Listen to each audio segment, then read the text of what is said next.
پھانسی کا معاملہ نہیں ہے، قتل کا معاملہ نہیں ہے، بلکہ دیت ہے، خوں بہا ادا کرنا ہوگا۔ یہ پہلی صورت کا بیان ہوا۔ اب دوسری صورت کا بیان ہے فَإِن كَانَ مِن قَوْمٍ عَدُوٍّ لَكُمْ وَهُوَ مُؤْمِنٌ، پھر اگر وہ تمہاری دشمن قوم سے ہو اور ہو بھی وہ مؤمن، فَتَحْرِيرُ رَقَبَةٍ مُؤْمِنَةٍ، تو آزاد کرنا ہوگا ایک مسلمان غلام۔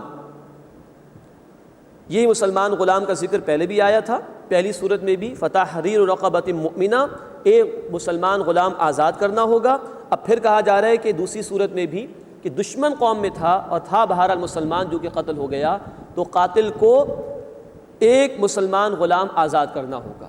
اب اس دوسری صورت میں نوٹ فرمائیے کہ خوں بہا کی ادائیگی نہیں ہے، اس سے کہ جو مسلمان قتل ہوا ہے فار اینی ریزن وہ کفار کے درمیان رہنے پر مجبور ہوگا، لیکن ہے تو کفار کی قوم کی طرف نا، اب اگر ان کو مال دیا جائے گا تو یہ ان کو تقویت دینے والی بات ہو جائے گی، اس لیے یہاں خوں بہا کی ادائیگی نہیں ہے، صرف ایک مسلمان غلام آزاد کرنے کی بات ہے۔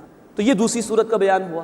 اب تیسری شکل اور تیسری صورت کا بیان آ رہا ہے وَإِن كَانَ مِن قَوْمٍ بَيْنَكُمْ وَبَيْنَهُمْ مِيثَاقٌ، اور اگر وہ ایسی قوم سے ہو کہ ان کے اور تمہارے درمیان کوئی معاہدہ ہو، فَدِيَةٌ مُسَلَّمَةٌ إِلَىٰ أَهْلِهِ، تو خوں بہا اس کے وارثوں کے حوالے کر دے، وَتَحْرِيرُ رَقَبَةٍ مُؤْمِنَةٍ، اور ایک مسلمان غلام کو آزاد کرے۔ یہ تیسری شکل کا بیان آ گیا۔ کسی قوم سے معاہدہ ہے، اب اس کا کوئی شخص مارا گیا، اور مفسرین نے یہ بات نقل کی ہے چاہے وہ مرنے والا مسلمان ہو کہ غیر مسلم ہو، دونوں صورتوں میں یہی بات ہے کہ خوں بہا بھی ادا کرنا ہوگا، 100 اونٹوں کی مالیت کے برابر رقم، اور ایک مسلمان غلام کو آزاد کرنا ہوگا۔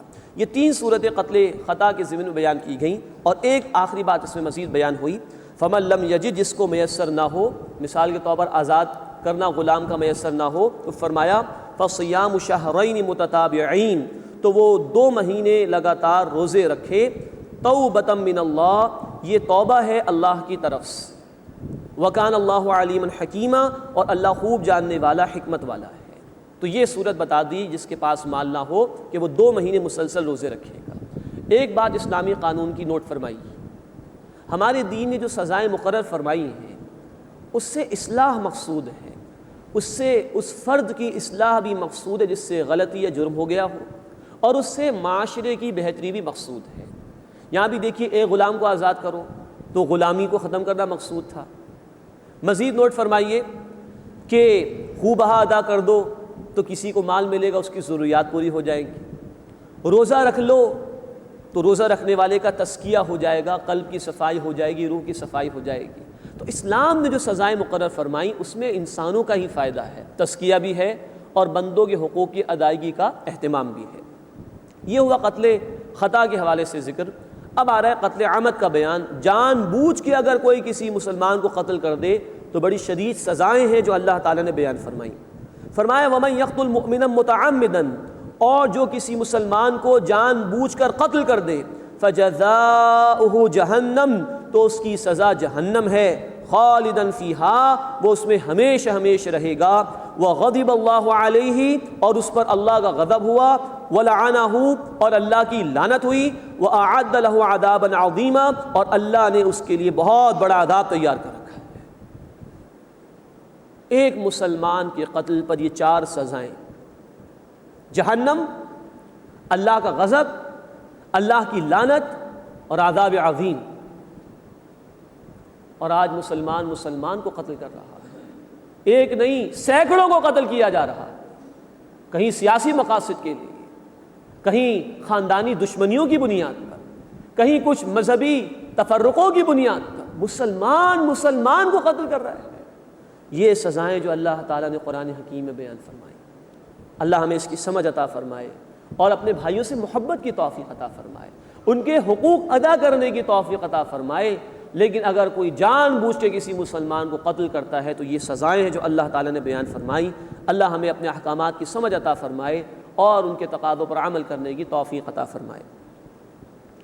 یا ایھا الذین آمنوا، اے وہ لوگوں جو ایمان لائے ہو، اذا ضربتم فی سبیل اللہ، جب تم زمین میں سفر کرو، فتبینوا، تو تحقیق کر لیا کرو، ولا تقولوا، اور مت کہو، لمن القا الیکم السلام، اسے کہ جو تمہیں سلام پیش کرے، لست مؤمنا، کہ تم مومن نہیں ہو، تبتغون عرض الحیات الدنیا، کیا تم دنیا کی زندگی کا سامان چاہتے ہو، فعند اللہ مغانم کثیرہ، تو اللہ کے پاس بہت ساری غنیمتیں ہیں. کذالک کنتم من قبل، تم اسی طرح تھے اس سے پہلے. فمن اللہ علیکم، تو اللہ نے تم پر احسان فرمایا. فتبینوا، بس تحقیق کر لیا کرو. ان اللہ کان بما تعملون خبیرا، بے شک جو کچھ تم کرتے ہو اللہ اس سے خوب واقف ہے. اس آیت کے پیچھے ایک واقعہ ہے جو کہ بخاری شریف میں آتا ہے. بعض صحابہ کسی قتال کی مہم پر گئے ایک مقام پر، اور راستے میں ایک شخص مل گیا جس کے پاس بکریاں اور مال و اسباب تھا. اس نے کہا کہ السلام علیکم. صحابہ نے محسوس کیا کہ یہ تو جان بچانے کے لیے اسلام کا اظہار کر رہا ہے، اس کو قتل کر دیا. جب یہ معاملہ اللہ کے رسول صلی اللہ علیہ وسلم کی بارگاہ میں پیش ہوا تو آپ نے ناپسند فرمایا، اور قرآن نے بھی کہا کہ تحقیق کر لیا کرو. کسی کے دل میں کیا ہے وہ اللہ جانتا ہے، لیکن جو اوپنلی کہتے کہ میں نے اشہد ان لا الہ الا اللہ، اللہ کو ایک مانا، واشہد ان محمدا عبدہ ورسولہ صلی اللہ علیہ وسلم، اور مانا کہ محمد صلی اللہ علیہ وسلم اللہ کے بندے اور رسول ہیں، ہمیں آن دا فیس ویلیو اس کے ایمان کو قبول کرنا ہوگا. تو فرمایا تحقیق کر لیا کرو، اور فرمایا کہ تم بھی پہلے ایسے ہی تھے. صحابہ کرام رضی اللہ تعالیٰ عنہ مجمعین کے متعلق اللہ کے رسول صلی اللہ علیہ وسلم نے فرمایا، یہ بخاری شریف میں ہے، کہ دیکھو پہلے تم بھی ایسے تو تھے، تم بھی اپنے دلوں میں ایمان چھپاتے تھے. اور قرآن نے بھی کہا تم بھی اسی طرح پہلے تھے، چھپاتے تھے. تو ممکن ہے اس شخص نے بھی اب تک پوشیدہ رکھا ہو اپنے ایمان کو، مسلمان نظر آئے تو اظہار کر دیا ہو. تو فتبینوا، تحقیق کر لیا کرو. ان اللہ کان بما تعملون خبیرا، بے شک جو کچھ تم کرتے ہو اللہ اسے خوب دیکھنے والا ہے. اس کے بعد اللہ کے راستے میں جہاد کرنے والوں اور بغیر عذر کے بیٹھ رہنے والوں کا ذکر ہو رہا ہے. فرمایا کہ لا یستوی القاعدون من المؤمنین غیر اولی الضرر، بغیر عذر بیٹھ رہنے والے اہل ایمان میں سے، والمجاہدون فی سبیل اللہ باموالہم وانفسہم، اور اللہ کے راستے میں اپنے مالوں اور اپنی جانوں سے جہاد کرنے والے برابر نہیں ہیں.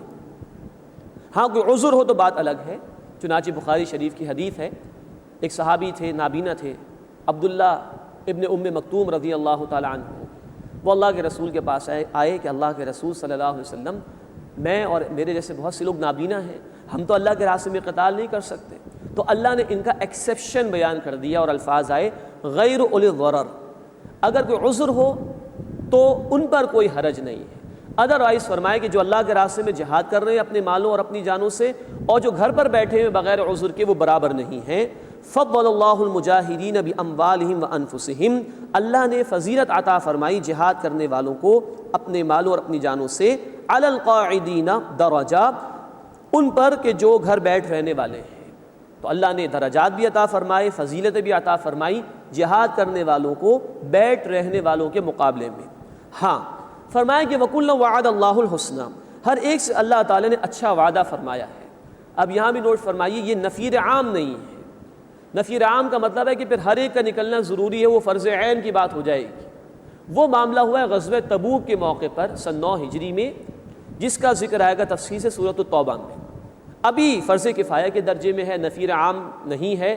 تو جو گھر بیٹھ رہے ہیں ان پر کوئی نکیر تو نہیں کی جا رہی، لیکن ابھارا جا رہا ہے، موٹیویٹ کیا جا رہا ہے کہ جو نکل رہے ہیں اللہ کے راستے میں ان کا درجہ بہرحال بڑا ہے، ان کے لیے فضائل زیادہ ہیں. وفضل اللہ المجاہدین علی القاعدین اجرا عظیما، اور اللہ نے جہاد کرنے والوں کو بیٹھ رہنے والوں پر فضیلت عطا فرمائی اور اجر عظیم عطا فرمایا. درجات منہ ومغفرۃ ورحمہ، اس کی طرف سے درجات ہیں اور بخشش ہے. وکان اللہ غفورا رحیما، اور اللہ تعالیٰ بہت بخشنے والا، رحم فرمانے والا ہے.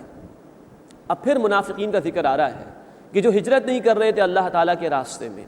فرمایا کہ ان الذین توفاہم الملائکہ، بے شک وہ لوگ جن کی فرشتے جان نکالتے ہیں اس حال میں کہ ظالمی انفسہم، وہ اپنے اوپر ظلم کرنے والے ہوتے ہیں، یعنی منافقین. قالوا فیما کنتم، فرشتے سوال کرتے ہیں تم کس حال میں تھے؟ قالوا، وہ جواب دیتے ہیں کنا مستضعفین فی الارض، ہم تو بڑے کمزور تھے، زمین میں بے بس بنا دیے گئے تھے. قالوا، فرشتے کہتے ہیں الم تکن ارض اللہ واسعہ، کیا اللہ کی زمین وسیع نہیں تھی؟ فتہاجروا فیہا، کہ تم اس میں ہجرت کر جاتے، جیسے اور لوگوں نے ہجرت کی، دین کی خاطر کی ہے، اللہ کا حکم مانتے ہوئے کی ہے، تم بھی کر لیتے. فاولئک مأواہم جہنم، یہی لوگ ہیں ان کا ٹھکانہ جہنم ہے. وساءت مصیرا، اور وہ پلٹنے کے اعتبار سے بری جگہ ہے. اللہم اجرنا من النار، اے اللہ ہمیں آگ کے عذاب سے محفوظ فرما.